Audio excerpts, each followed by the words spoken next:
Okay, when you launch T-Scan 3 version 6, it's going to look slightly different than it did before. And what we want to do is to make this work exactly the way we want it to. So first off, it'll ask you for it to find a patient, but the first thing to really do is to set the settings such that you can actually see what you're looking for.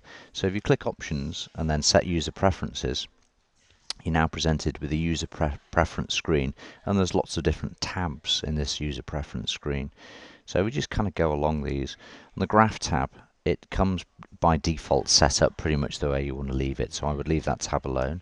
The numbering system, I use UK, so I can understand what's going on in UK numbers. You can choose any of the others, and the numbers are on the outside, the tooth with the percentages on the inside, which is the way we want it.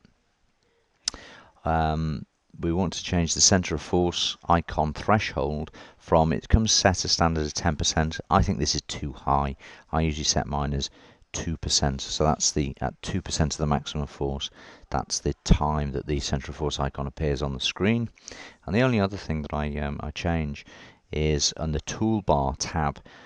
You've got a toolbar tab, you've got a toolbar 2D and toolbar 3D tab, and you control the icons that appear on these different toolbars. Okay, so don't worry about that too much, but just go into the toolbar tab, and where it says Save Movie, click on that, and what that's going to do is it's going to put an icon up here on the main toolbar so that you can save the movie after you've recorded it. So if I click that, you'll see this grey icon now appears on the screen.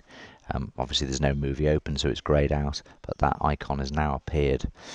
Okay, and just check, it does come by default in multiple mode, but I can change the mode, and what I like to do is record in multiple mode. That means I can record multiple movies without returning to the keyboard, and I like to see the 3D, the 2D, the graph and the zoom graph all on the screen at the same time. But you can play around with this and see the differences that you can actually have.